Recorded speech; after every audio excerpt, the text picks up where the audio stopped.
Myself, Jayashree Inchal, welcomes you for the lecture series on Unix programming with lecture number 7. In the last class, we have discussed about absolute path name and relative path name, the difference between absolute path name and relative path name, and how to use dot, single dot and double dots in relative path name. And also we have discussed how to list the directory contents, that is with help of ls command, and what are all the different types of files in the Unix system. Today let us discuss with some file related commands such as cat. Cat is a command used to display and creating the files. Next command is cp, which is used to copy the file, and rm command for deleting the files, mv command for renaming the files, and wc command for counting lines, words and characters, od displaying the data in octal. So with this you will be able to learn how to handle files in the Unix environment. Now let us move to all these file related commands one by one. First one is cat, cat command. So that is used for displaying and creating of the files. So the cat command is used for already whatever the content it has already in the file. So that is used to display the contents of the small file on the terminal.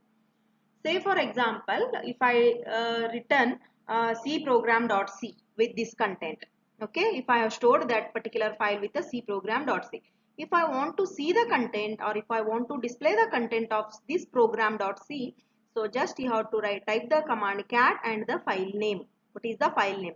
The file name here we have given is cprogram.c. So whatever the content is there in the cprogram.c file, that will be displayed on the terminal itself. As like other files, cat accepts more than one file as arguments. Say for example, cat ch1, ch2. In the previous example, here we have used only one file as an argument. Now here we are giving two file names as argument.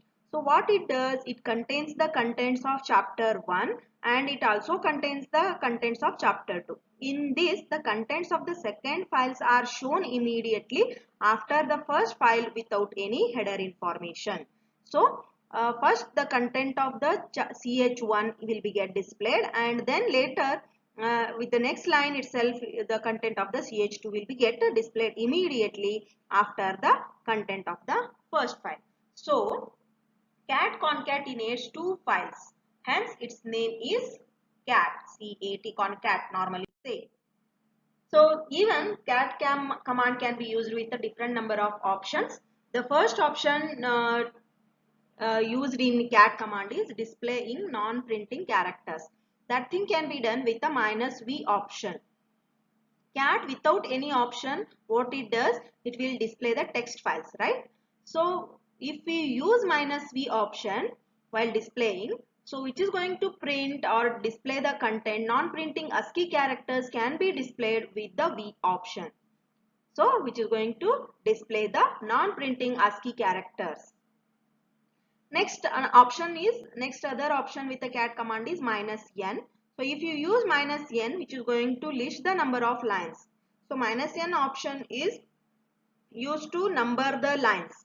So how many number of lines are there? Suppose if the file contains 5 lines, so it is going to number the lines 1, 2, 3, 4, 5 and so on. So this numbering option helps the programmer in debugging the programs. Next, using cat to these are the two options used for displaying the files, displaying non-printing character and displaying the number of lines. So this what we have discussed up to now is the cat command used to display the contents of the file. Now let us see how the cat command is used to display the or used to create the file. Using cat we can create the file. So cat command is also useful for creating the file. Just what you have to do is you have to enter the command cat followed by this symbol, that is greater than symbol. That symbol, character and the file name. So now this is what the syntax. With a user prompt, type the cat command, then this is redirection symbol what we call. So this is a greater than symbol, then the file name. The file name here we have taken is new.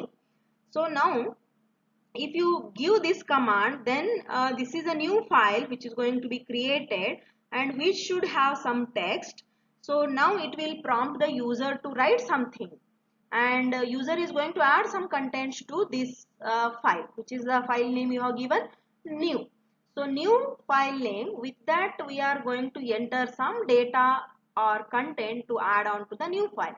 So once either you can add one line, number of lines, and even you can have as many as lines you want, as many as contents you want to add. So go on adding the contents of the file. Now if the content is over, whatever the content you want to add on to the file, if it get finishes, then how to save that file? Just type or press the Control D, holding the Control key plus the D.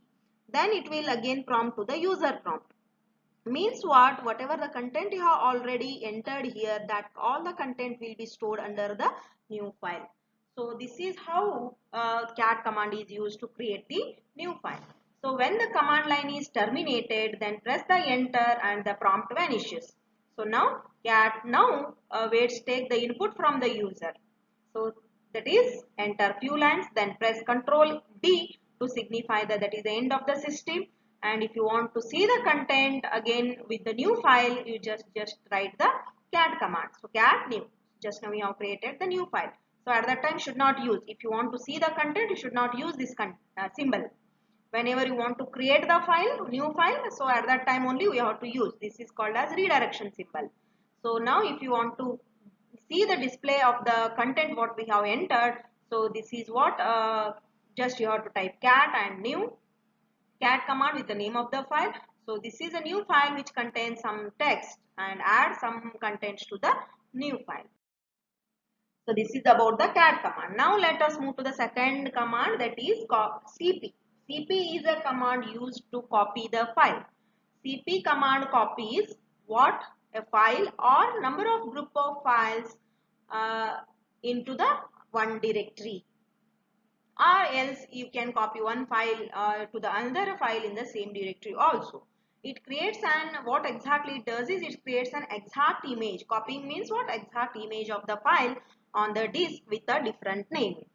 The how to use this cp command? Cp command takes two file names to be specified in the command line when both are normally considered as an ordinary file. First file is copied to second file. Say for example, this is what the syntax, how you have to use the cp command. Cp, at the user prompt you have to type cp command space, then this is a first file and this is second file. Indicates that whatever the content of the first file, say for example here CSA will be copied to CSB. So while copying the contents, there should be one requirement necessary. If the destination file CSV does not exist, it will first created before copying the takes place. So if this file is not there already in the current working directory, automatically this file will be created, and whatever the content are there in the CSA file, that thing will be copied to this second file, that is destination file. If suppose if it is already there, CSV file is already there, suppose if I have given again cp command with the same file name, so at that time it will not be uh, just copied the whatever the content of the CSV file is there, so it is going to be simply overwritten without any warning from the system. So if the file is already exists, then whatever the content are there in the CSA, that will be overridden to second file, that is onto the destination file. So these are some examples to show how exactly the copying of the files in the CS directory. So now a cp command we have used, then ch1, this is what the file name we have given here. Then what actually I want to do is ch1 file I want to copy into one of the other file. So the three path name we have given, one I have given is cs bar module 1 and another one is ch1. So what it indicates is, so copy this ch1 content of this file, ch1 file will be copied to cs module 1 as well as ch1. So copied the module 1 under the cs, and This way, this is going to have an exact image of the file on the particular disk. This is another example. So this is cp ch1 cs ch1. So what it does is this command retains its name under a cs. So whatever the name of the file is there under the present working directory will be now copied to the cs folder, and it is going to retain its name same only.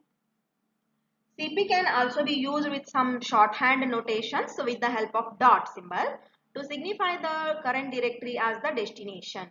So to copy a new file from the home user one to your current directory, just you have to use the following command. So that is what this is what the full path name we have given, and new. New is a destination file. New is a destination file. So now if you just type the command cp slash home user one new, just if you write the dot, that will be considered as destination in the current directory. So instead of specifying whole path name, you can directly give the dot to indicate that it is a current directory. CP command can also be used to copy more than one file with a single invocation of the command. So even up to now we have discussed is just only one copy and only one thing will be copied to destination file. So even CP can also be used to copy more than one file with a single invocation of the command. So in this way you have to use, that is to copy the file, say for example ch1, ch2, ch3 to the module. So use cp command. So what it does is ch1, ch2, ch3 will be copied to the module. The files will have the same name in the module, and if the files are already existed in the module, they will be overwritten. In the above diagram, module directory and should take already exist, and the CP doesn't able to create the directory. Unix system uses star as an even shorthand for multiple file names. Say for example, cp command ch star indicates USB, then copies all the files beginning with a ch. So ch star indicates all the files beginning with a ch letter. So all these files will be copied to USB. So USB is a folder wherein all the files are starting with ch will be copied to USB folder. So even CP can be used with some of the options. First option is interactive copying. So for that interactive copying, the option used is -i. -i option is going to warn the user before overwriting the destination file. If unit 1 exists, then CP prompts for response. So it is going to ask the user or warn whether you want to continue, whether you want to replace that content with the overwriting of the destination file with the interactive copying. Otherwise, without warning, just if you use CP, it will copy without, or it will overwrite without any warnings. Next is, this is how you actually have to use the interactive CP -i ch1 unit 1. So what it does is, it is going to overwrite the unit 1 yes or no. It will ask the user. If you type yes, then only it will overwrite the content. If you type n, it will not overlap. It will not overwrite the content. If yes, add this prompt overwrites the file. Any other response leaves it uncopied. Then another option is copying directory structure. Copying directory structure, we have the option -r, which is going to perform the recursive behavior of a command, which is going to descend a directory and examine all files in its subdirectories. For that, we have to use the option -r, which is going to behave recursively to copy an entire directory structure. So cp -r usb new usb. What it does? cp -r new usb new usb. This is another file. Another one you can give like this: cp -r class and new class. If the new class new usb does not exist, then cp creates it along with the associated subdirectories. Next command is about the rm, that is deleting of the files. Rm is a command used to delete the one or more files. So just if you want to delete the files, you have to use a rm command. So if you give 3 files here, it can remove 2 chapters from the USB directory without having to cd. So mod 1, mod 2, mod 3 are going to be deleted from the current directory. Same thing, it can use to remove the directory also. Remove all files in the directory. Just you have to use rm star.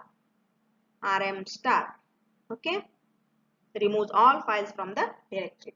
So as many as directories if you want to remove files you want to remove, you can use the rm command.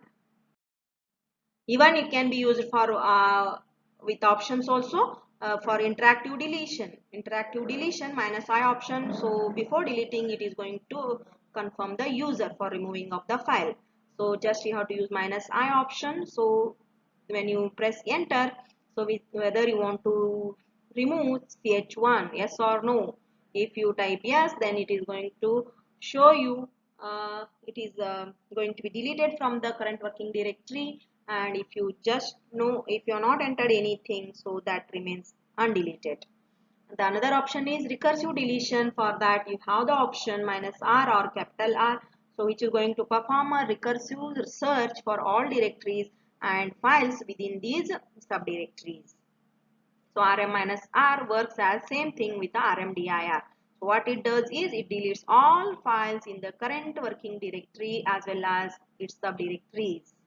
Then another option with the rm command is force removal, forcing a removal, that is minus f option. So what it does with rm is it going to prompt for removing of the file if it is even write protected also. So that is minus f option overrides this minor protection with the forces removal. So rm minus rf, what it does, it is going to delete everything in the current directory in the below. The next command is about the mv, that is renaming of the files. Mv is a command to rename the file.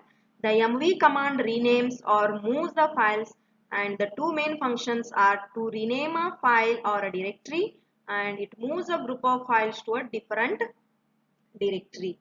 So these are the two functions of the mv command. First one is it renames the file or else the directory, or it moves a group of files to a different directory. So if what it does is it just renames the file. It doesn't create a copy of the file. It just renames it. Whenever the file is get renamed, so no additional space is consumed on the disk during renaming.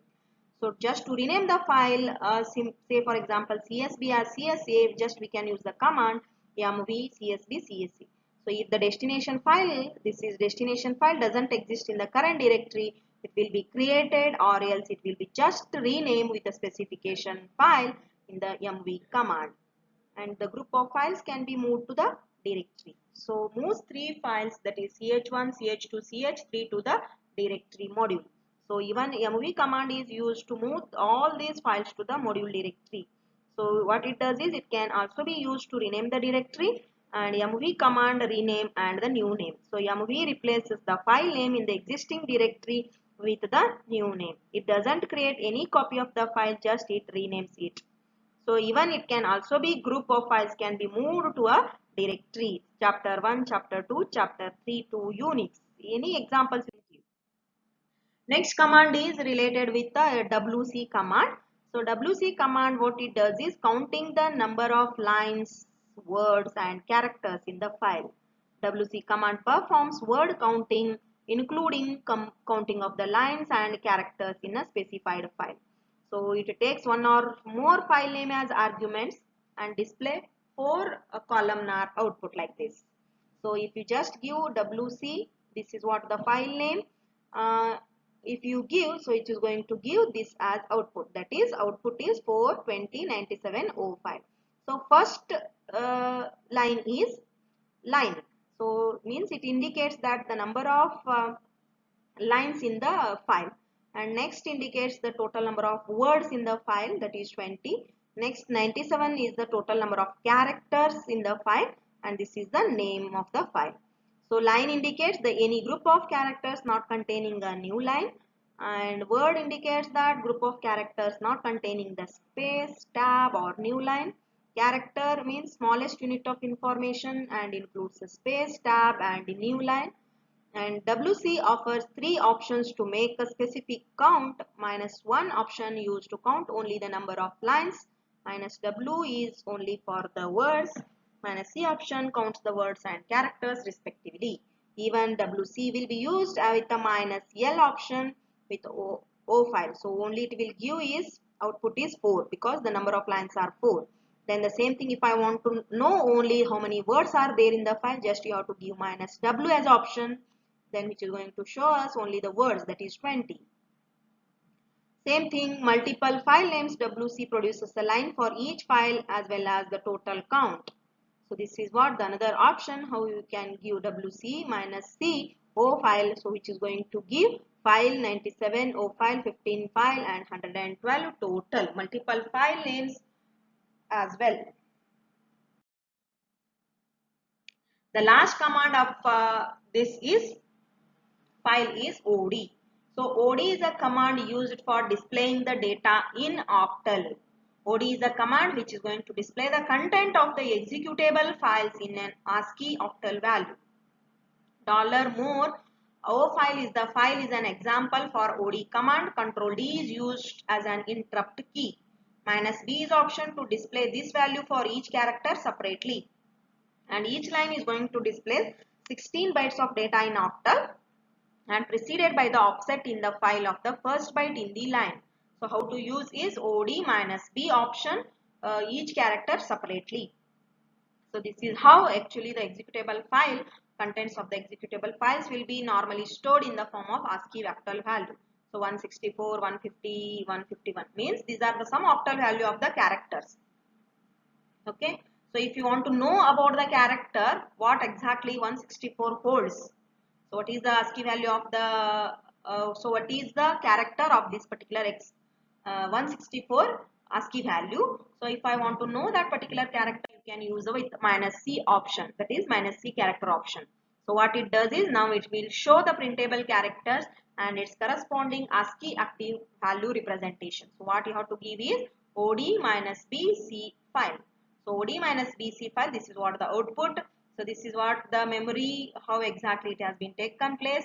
So 164, what is the character? Capital T. 150 is a small h. 151 I. 163 s. So all the characters will get displayed with the particular ASCII value representation like this. So whenever you are going to represent with the with OD, so some of the representation will be normally done with the help of these representation. That is the tab character, control I is shown as /t and the octal value is 011. And the bell character, if you are used, that control G is shown, so which is going to have the character is 007 or else /a. And the form feed character, that is control L, which is shown as F014 is ASCII character for that. See here, 012 is a new line. Where is the new line? 012. So LF character, control J, which is considered as new line. So which is going to consider 012. This is what the character whenever the new line is pressed. So OD makes the new line character even visible too. So these are some representation whenever you use for the ASCII representation of any of the character. That thing can be known by using the OD command, which is going to display the value in terms of ASCII representation, ASCII octal value representation. So today we have discussed with file related commands such as cat, used to display for display the content of the file as well as how to create the file, cp command used to copy the file, rm command used for deleting the files, mv command used to rename the file, and wc command used to count the number of lines, words and characters, od command used for displaying the data in octal. So these are the all file related commands. Even you can try in your Linux terminals with all these things, commands. So today's lecture, you can practice depending upon the today's lecture. You can practice these questions for your examination point of view. Just go through these questions. Cat command with its options, cp command with its option, rm command, mv command, you have wc command and od command. All these commands are very important for your examination point of view. For this today's lecture, you refer the textbook Unix Concepts and its Application by the author Sunita Das. Refer the chapter number 5 with subsections 5.1 to 5.4 page numbers from 83 to 87. So even the execution and how exactly the file is created, deleted, everything will be shown in the with the help of Linux terminal with these additional YouTube link. You just go through this YouTube link. It will be very helpful to you to understand all these commands executed in the Linux terminal. Don't forget to view these video links. If you feel suppose any difficulty in understanding any of the concept or any of the command, you please feel free to contact me. Thank you.